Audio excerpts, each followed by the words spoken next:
So, good morning. Have you ever been rejected? Especially by close friends or family?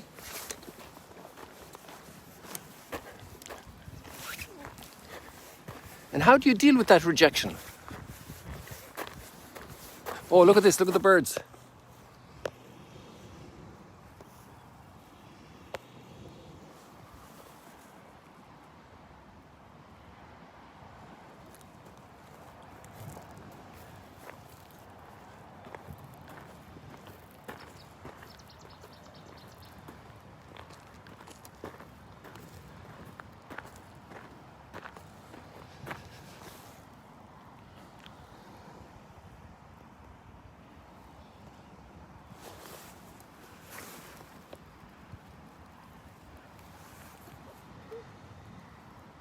So look at that unending stream of birds.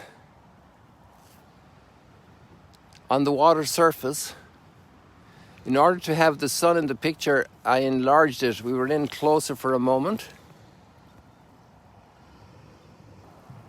Let's see what a constant flow of bird traffic. That was another group here of our little ones. I call them our little ones because they're here all the time. Whereas these cormorants are only in this time of the year, in January, February. Look, they're still going. Amazing. Amazing.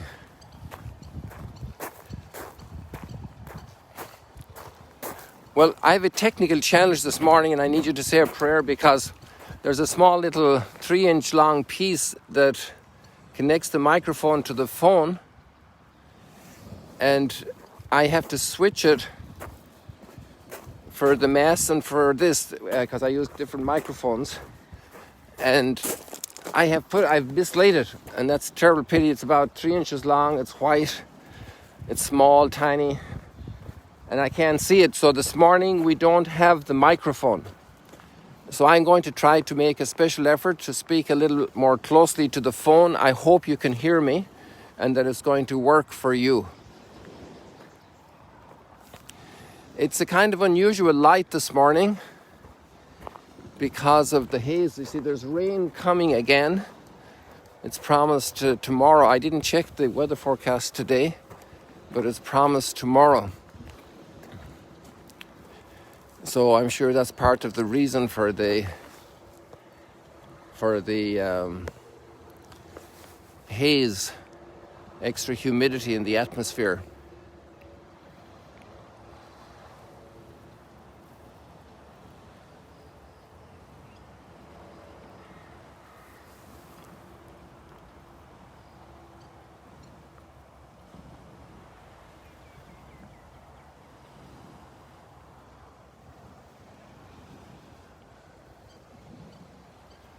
It's amazing. Nature offers something new and different every day. So much variety.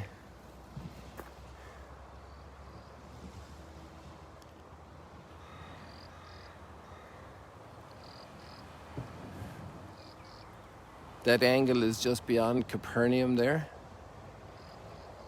And then we have the Mount of Beatitudes here, right there on the screen.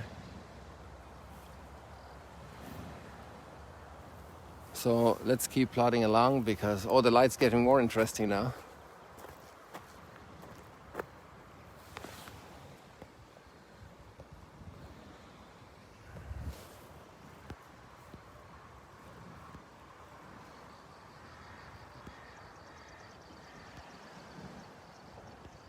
Oh, thanks be to God you can hear me well.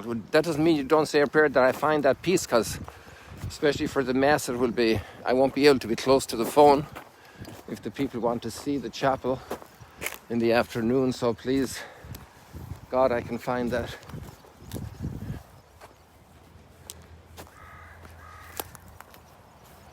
Soter is developing a new habit of a different type of a demanding, barking, woofing sound just before we start, and it's been now the last 3 or 4 days.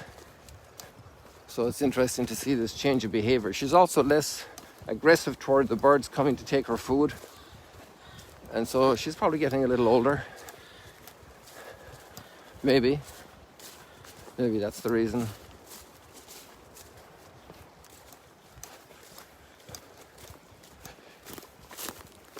So we had great news yesterday. A very, very, very well-known singer of songs of beautiful inspiration, scriptural inspiration, is going to participate in the pilgrimage.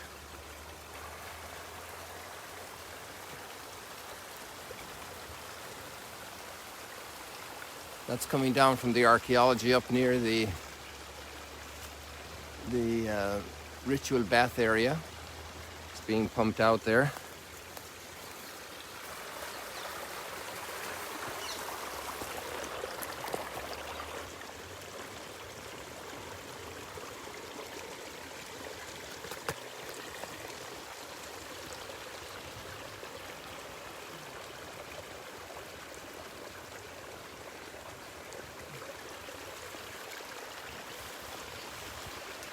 Now this is a bit drier today, thanks God.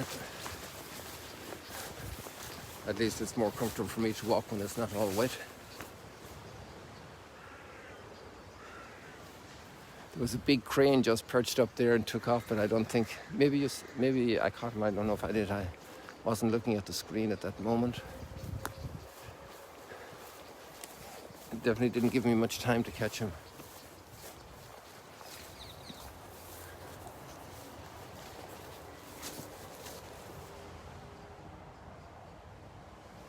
So I want to say a huge thank you for all your continued responses.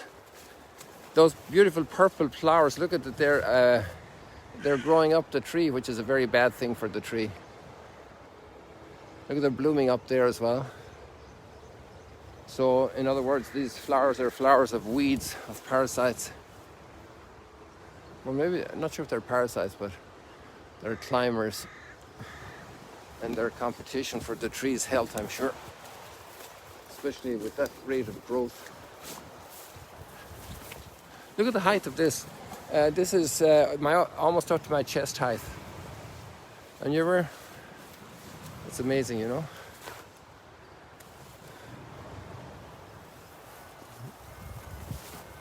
Look at these climbers here. Oh, that's the first I noticed that these were the same ones that were right up to the top. Look at that poor palm tree. Those climbers are killing that palm tree.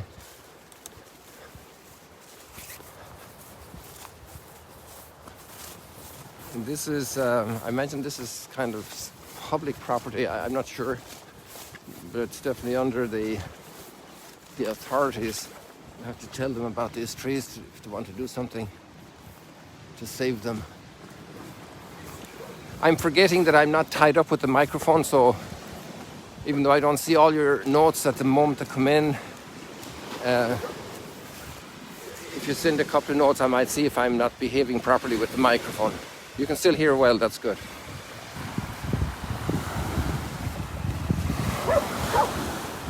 It's interesting, there's no wind and all these waves, so it's probably from the moon's action.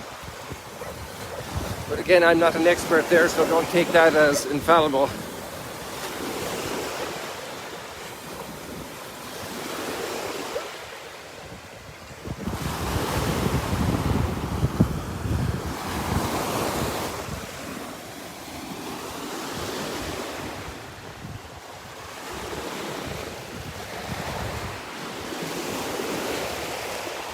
So I was starting telling you a story before I saw the flowers that this great singer is going to be involved with the pilgrimage, and that will bring an extra rich element to our pilgrimage.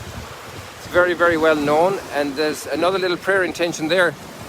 If the Lord inspires him, he might even write a new song for the pilgrimage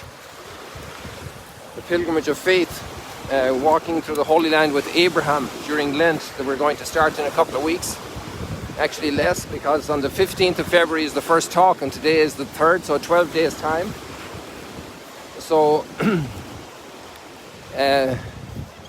maybe your prayers will also help. Not maybe, they surely will help. So say a prayer that he can be inspired, and then you'll have part of making the song. Because a good writer, a good composer, an author, a lyricist needs to be in sync with the Holy Spirit, especially when it's about matters of our faith. To have great inspiration.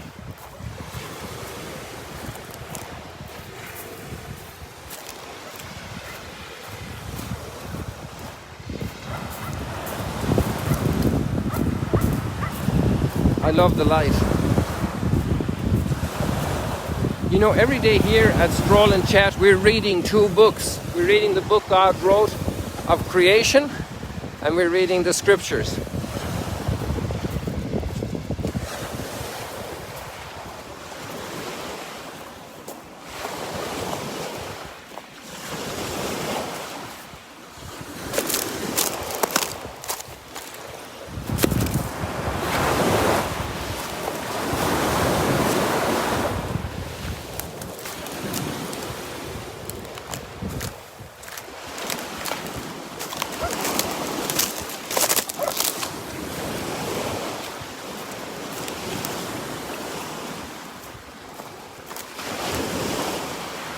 I'm not even going to walk along here today. I think I went there yesterday or the day before, because sometimes the winds are coming in strong and I don't need to get wet.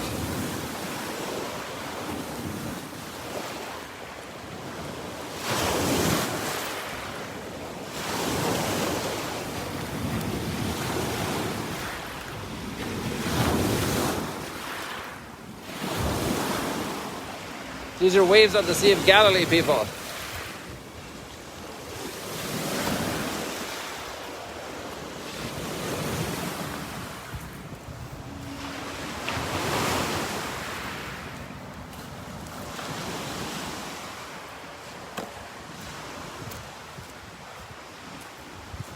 Let's stop for a moment here, because I just need to get my mind together here on the scripture.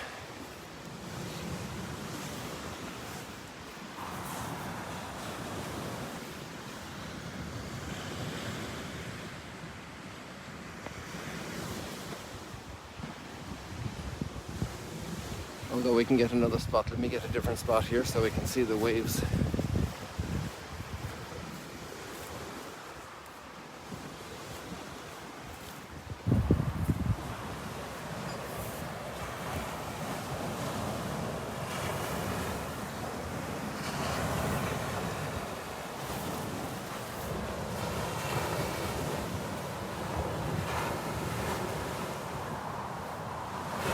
So today we have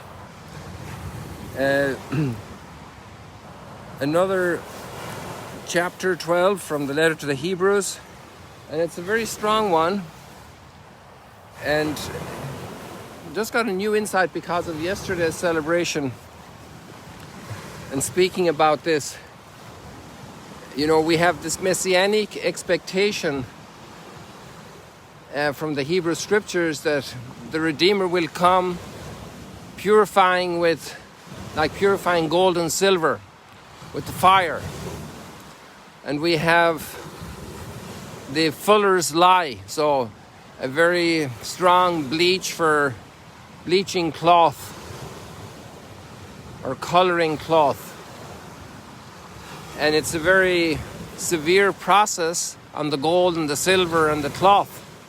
Very, let's say, from our perception with sensitivity, a painful process, although the gold and the silver obviously don't feel pain.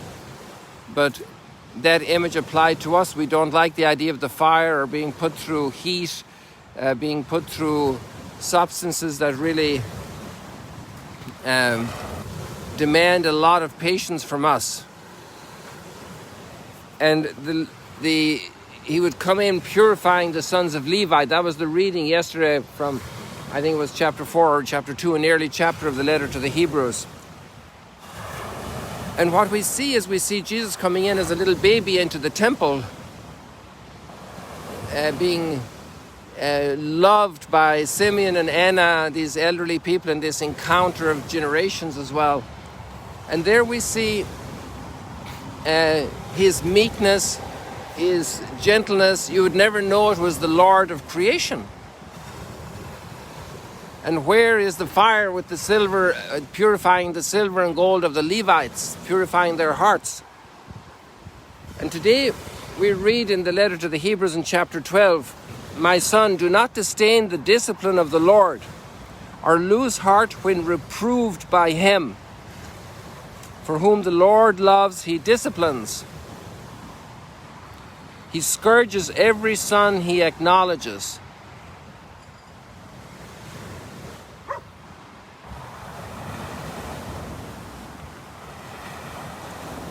And that's a quotation that's in the letter. I think it must be from the book of Wisdom, is it? And it says, "Endure your trials as disciplines. God treats you as his sons. For what son is there whose father does not discipline each child? At the time, all discipline seems a cause for joy, but not for joy, but for pain. Yet later it brings the peaceful fruit of righteousness to those who are trained by it, to be trained by it." So all of this talk, just another insight came to this. Eventually, how did Jesus purify us? He purified us actually not with a whip, even though there's one instance in the whole gospel where he takes out a whip in the temple to express the determination to keep the temple completely pure. But he doesn't come out with a whip at us at all. He comes meek and humble of heart, and he dies on Calvary. And we can't resist that love. That love has won millions of hearts, and it does every year. I remember when the Passion of the Christ came out,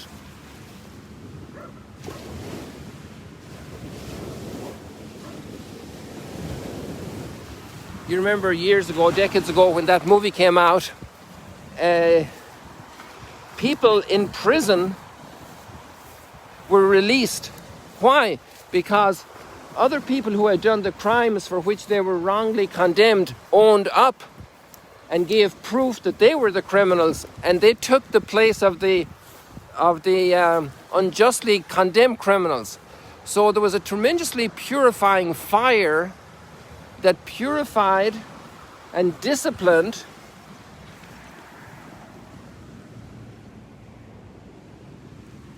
the hearts of the real criminals. And this is amazing. They went in total freedom to the authorities and said, I committed that crime. Another guy said, I committed that crime. Another guy said, I committed that crime. And so the innocent people were released. So there was a purifying fire, purifying the gold and the silver. This is really amazing.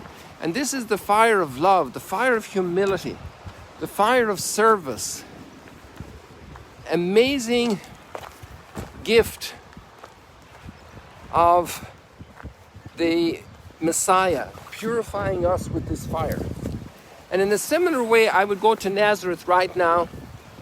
It's only 40 miles from here, more or less, over that direction. And I would say, let's go with Jesus into the synagogue. And he is being rejected by his own people. And the ones accounting for this are other Jewish disciples who are giving the account of his life in the Gospels.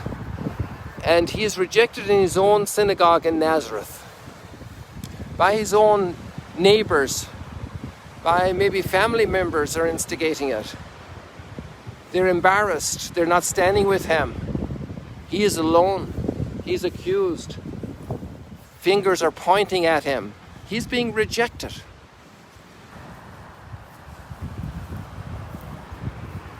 Have you ever been rejected? And there we see our Messiah coming to purify us, enduring rejection. Can we be surprised if there's a moment of rejection in our lives, moments of misunderstanding, moments of accusation? In that moment with Jesus, it's because they want to kill him. I'm reversing course here, people. because they have become very violent in intent, and so they want to catch him and grasp him and throw him off the brow of the hill.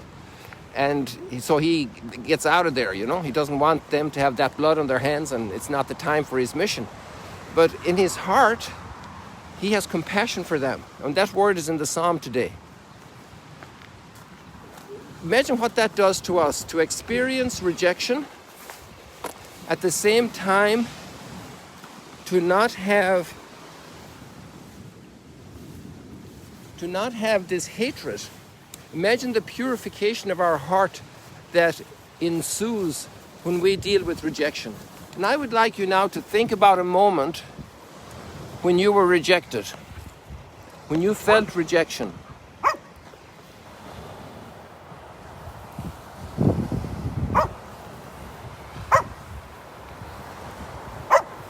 And maybe you still have a lot of feelings in your heart about that.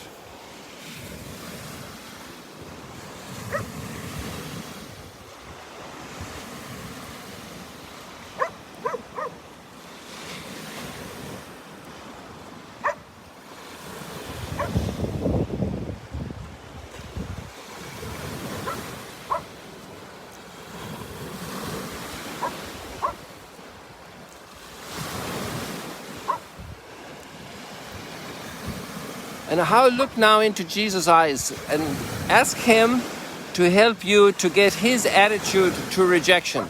Let a little light in through that dark cloud, into the depths of your soul.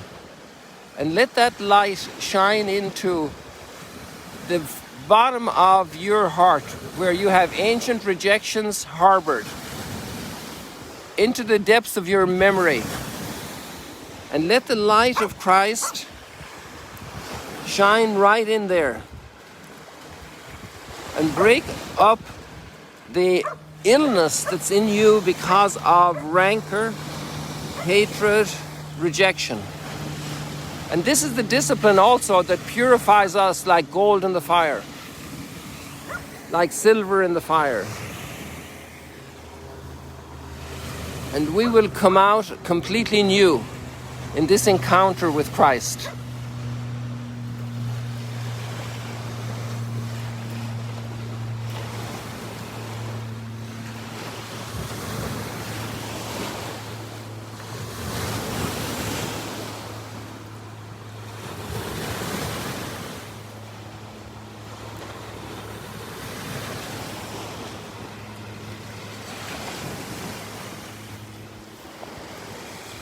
Thank you for all your comments about Lectio Divina.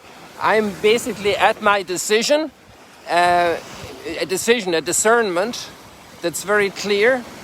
And but I will still leave it until tomorrow because our time is gone now, and I'll discuss this with you, God willing, tomorrow. And so be blessed. If any of you still have comments to send in by email, by messenger, by WhatsApp, you all have the WhatsApp number there to sign up for announcements about if we have changes in schedule or anything.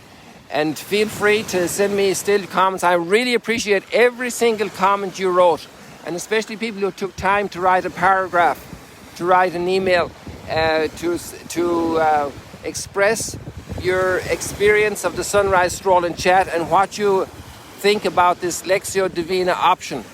So we will have, I think, a very good solution. God bless you today, people. See you later, alligators.